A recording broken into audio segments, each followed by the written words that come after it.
Hi everyone, हम लोग देख रहे हैं बिहार बोर्ड इंटरमीडिएट का प्रथम पाली का एग्जाम जो कि फिजिक्स का पेपर हुआ। तो प्रश्न संख्या 1 चलते हैं, मिलाते हैं एक एक ऑप्शन करके। तो what is produce by induction coil? तो इंडक्शन कॉइल क्या प्रोड्यूस करेगा? Induction coil high current produce करता है। क्वेश्चन नंबर 2 देख सकते हैं। क्वेश्चन नंबर 2 का आंसर ए हो जाएगा। ये डायरेक्ट फॉर्मूला बेस्ड क्वेश्चन है। अब हम लोग चलते हैं क्वेश्चन नंबर 3 में पूछ रहा है कि value of alternating current is measured by hot wire ammeter. तो ये एवरेज वैल्यू हम लोग मेजर करते हैं। तो 3 का बी चेक कर लीजिए। 4 क्वेश्चन कर रहे हैं magnetic field is perpendicular to surface area then magnetic flux. तो मैग्नेटिक फील्ड और मैग्नेटिक फ्लक्स अगर परपेंडिकुलर है तो उसका वैल्यू क्या हो जाएगा? कॉस थीटा हो जाता है, B D S cos theta. Unit of reactance क्या हो जाएगा? ओम हो जाएगा। तो 5 का तो आपका ए हो जाएगा।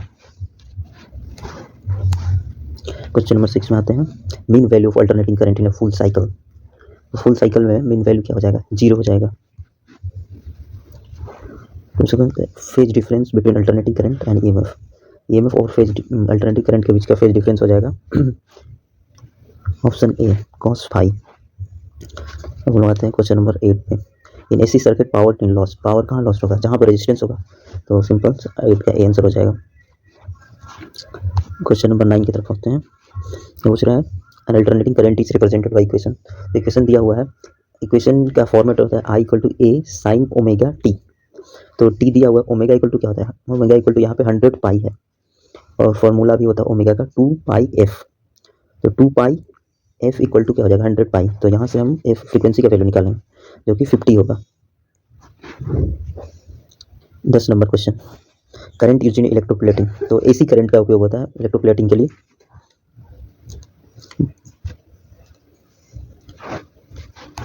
ग्यारह number, a large virtual image of object. 11 number का आंसर हो जाएगा ए कॉनकेव मिरर, नहीं तो कॉन्वेक्स लेंस, दोनों में से कोई एक होगा। तो कॉनकेव मिरर दिया हुआ है इसमें सिर्फ, तो कॉनकेव मिरर ले लेंगे। क्वेश्चन नंबर 12, दो लेंस पावर में है, दोनों का इक्विवेलेंट क्या होगा? तो बहुत ही सिंपल क्वेश्चन है, दोनों को जोड़ दिया जाता है। पावर का यूनिट क्या होता है? Dioptre. Wavelength of which colour is minimum. तो वीव के और फॉर्मूला से सबसे नीचे जो होता है वायलेट होगा। तो 13 का आंसर ए हो जाएगा। और 14, which cause the formation of rainbow. तो रिफ्रैक्शन जो होगा, रिफ्रैक्शन फेनोमेना, 14 का सी हो जाएगा। रेनबो का फॉर्मेशन करता है। Image form in compound microscope. तो माइक्रोस्कोप में वर्चुअल और इन्वर्टेड फॉर्म होता है। 16 number, image of any object form at the retina of human आई। तो हम लोग जो आंख में देखते हैं वो रियल होता है बट इन्वर्टेड, उल्टा होता है। 16 अब हम लोग 17 नंबर चलते हैं। Convex lens is used in. तो कन्वेक्स लेंस का काम क्या है? तो कन्वेक्स लेंस को हम लोग लॉन्ग साइटेडनेस, जिसको दीर्घदृष्टि दोष हो जाता है, उसके लिए यूज करते हैं। 18 number, colour of sky is blue due to. Scattering phenomena होगा जिसमें कि ये प्रकीर्णन हिंदी में बोलेंगे। स्कैटरिंग फेनोमेना की वजह से जो आकाश का रंग है ब्लू दिखाई देगा। Fringe width in interference of light due to coherent source. तो ये फॉर्मूला होता है direct proportional to the wavelength होगा, इस फॉर्मूला से 19 का ए आंसर हो जाएगा। फिर 20 नंबर पे आते हैं। 20 नंबर जो है two source of monochromatic light. तो 20 का आंसर सी हो जाएगा। डी ब्रुगलाई वेवलेंथ का फॉर्मूला बी, 21 का B. 22, which of the following is blocked by capacitor. Capacitor क्या ब्लॉक करता है? तो डीसी करंट क्या है? ये क्वेश्चन है। 2 bulbs 40 watt and 60 watt connected, 220 volt source दिया हुआ है। तो हम फॉर्मूला लेंगे power equal to V square by R, और उस फॉर्मूले से हम ऑप्शन को तरफ पहुंच सकते हैं। तो ये हो जाएगा आपका 23 का डी। अगर कैलकुलेट करेंगे अच्छे से तो डी आंसर आएगा।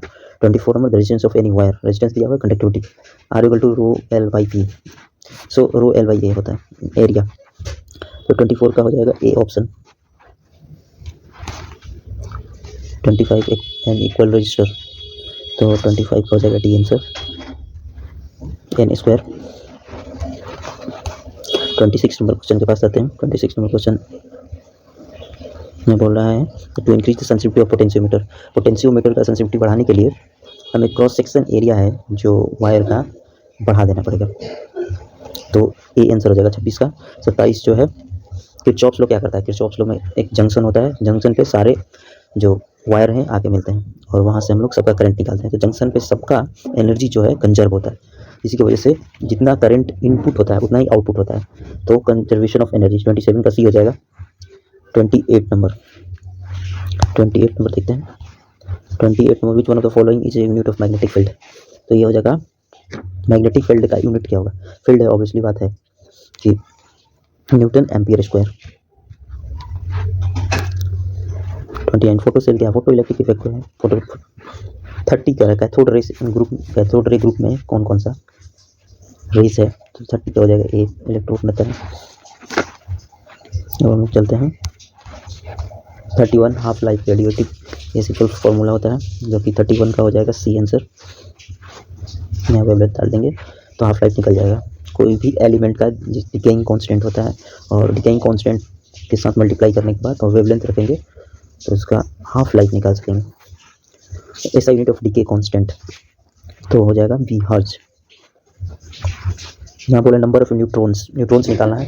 तो neutron plus proton equal to atomic mass दिया हुआ थोरियम का 230, तो 230 माइनस 90, तो इसमें से क्या आंसर आ रहा है 33 का हो जाएगा सी।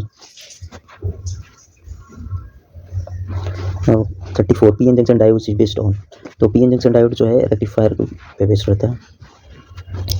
35 instrument use to increase input voltage या करंट इज कॉल्ड। तो हम लोग करंट को बढ़ाने के लिए किस चीज़ का यूज़ करते हैं, एम्पलीफायर का यूज़ करते हैं।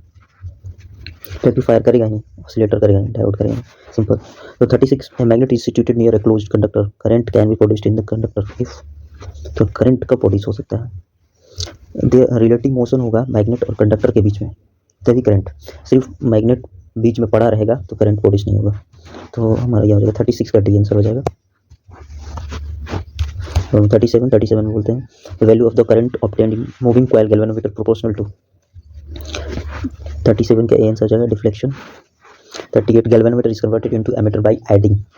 तो हम लोग गैल्वेनोमीटर को एमीटर पे कन्वर्ट कर सकते हैं, लो रेजिस्टेंस डाल देंगे पैरेलल में। तो फिर बोल रहा है question number 39 the magnet field produce at the centre of current carrying circular coil is. 39 का बी आंसर हो जाएगा। 40 on dividing any magnetic moment parallel to its length into n equal pieces, the moment of each piece will be। तो ये simple सा formula है, m by n होगा, जितना piece में डिवाइड होगा उसका मैग्नेटिक मोमेंट उतना घटेगा। विच of the following short hysteresis का मतलब फेरोमैग्नेटिक मटेरियल जो होता है वो शॉर्ट हिस्टेरिसिस करता है। फिर अगर value of magnetic potential at a distance r from a pole strength m is. तो value of magnetic potential at a distance r, तो एक डिस्टेंस r पे है, ये डायरेक्ट फॉर्मूला होता है म्यू एम एप्सिलॉन हो जाएगा 4। तो बी ऑप्शन हो जाएगा 42। 43 electron is accelerated 5 volt potential the energy gained by the electron will, तो 5 इलेक्ट्रॉन वोल्ट होगा 43। ये फॉर्मूला है सिंपल 44 रिलेशन बिटवीन, तो 44 का ए हो जाएगा। 45 electrostatic energy of A system made by two electric dipoles, तो हमेशा ये भी एक फॉर्मूला है। 45 का भी आंसर हो जाएगा। Picofarad is the unit of, farad क्या है, किस चीज़ का यूनिट है, तो हो जाएगा electric capacity. Capacity of any condenser does not depend upon the, तो उसके चार्ज ऑन प्लेट्स उस पर डिपेंड नहीं करता है। The capacity of spherical conductor is 1 microfarad, radius will be. ये फॉर्मूला है, फॉर्मूला पुट करेंगे तो आ जाएगा, कैपेसिटी निकाला जाएगा। तो 48 का आंसर हो जाएगा सी 9 किलोमीटर। 49 हो जाएगा the dielectric concept of a metal. 49 का हो जाएगा डी आंसर इन्फिनिटी। 50 बोल रहा है कि if a logic gate output Y is obtained by the product of its both input A B then the gate is, कौन सा गेट होगा। तो 50 का हो जाएगा आंसर ए एंड गेट होगा, ए और बी का मल्टीप्लिकेशन एंड में होगा। 51 क्वेश्चन नंबर कर रहा है 51 the width of forbidden energy gap in semiconductor, तो 1 इलेक्ट्रॉन वोल्ट होता है फॉरबिडन। अब ये बोल रहा है कि डेसिमल में कन्वर्ट करना है, नंबर दिया हुआ डेसिमल में कन्वर्ट करने के लिए फॉर्मूला होता है, इसको डिवाइड करेंगे तो ये डेसिमल में कन्वर्ट हो जाएगा। तो अभी बहुत समय लगेगा। 52 का डी हो जाएगा। In full wave rectifier if input frequency 50 hertz तो आउटपुट फ्रीक्वेंसी will be, तो रेक्टिफायर है तो 53 का हमारा हो जाएगा 100 हो जाएगा, ये हो जाता है double. The device which works of both modulation and demolition called, modulation और डिमोलेशन कौन करता है, मॉडेम करेगा, बाकी रडार तो करेगा नहीं, लेजर कुछ और मशीन है, तो ऑप्शन को एलिमिनेट करके भी आंसर तक पहुंचा जा सकता है। Distance of communication of satellite तो ये तो फैक्चुअल है, 36,000 किलोमीटर होगा। Attenuation is measured bye, attenuation कहाँ कैसे मेजर किया जाता है, तो डेसिबल में मेजर किया जाता है। ये जगह सुनता हूँ द वैल्यू ऑफ, तो इसका वैल्यू हो जाएगा direct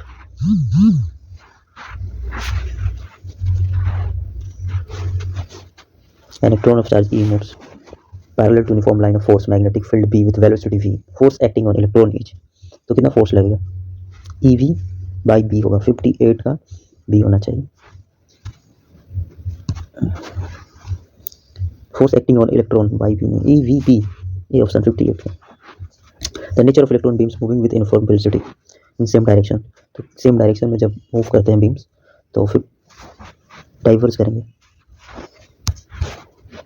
value of torque experienced by current loop of magnetic moment, ये फॉर्मूला है 60 ये हो जाएगा m cross v। Self induction का यूनिट पूछ रहा है, ये बहुत आसान क्वेश्चन है, हेनरी हो जाएगा क्वेश्चन, इसमें ऑप्शन भी एलिमिनेट किया जा सकता है, ओम होगा नहीं, कॉलम चार्ज हो गया, वोल्ट होगा नहीं। 62 on oscillating any metallic surface in the magnetic field it's oscillatory motion is, वो ऑसिलेटरी मोशन कैसा होगा, डैम्प करेगा,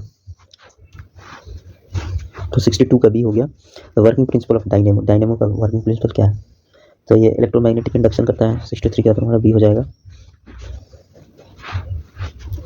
unit of linear charge density 64 का ए हो जाएगा कूलम पर मीटर। 65 ये भी मैंने निकाल रखा है डायमेंशनल फॉर्मूला ऑफ इंटेंसिटी, तो इसका मैंने बनाया, तो 65 का बी आंसर आया।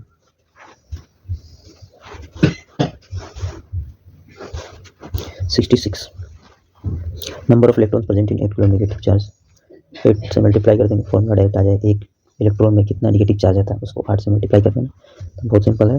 तो मल्टीप्लाई करने के बाद तो 5 × 10⁻19 आएगा, 5 कूलम के 2 बराबर, तो 2 इक्वल एंड अपोजिट चार्ज है 5, तो इस 67 का आंसर हो जाएगा बी। 68 नेक्स्ट, और moving from the surface of charge metallic sphere to the centre of sphere, तो सेंटर ऑफ स्फीयर की तरफ पहुंचेंगे तो क्या होगा, 0 हो जाएगा। An electric dipole are situated in closed surface, two electric flux coming out from closed surface will be, तो इलेक्ट्रिक फ्लक्स क्या आएगा, 0 आएगा। 70 number in broad side on position electric potential due to electric dipole, तो 70 का electric potential क्या हो जाएगा, 70 0 हो जाएगा, broad side on position. Thank you.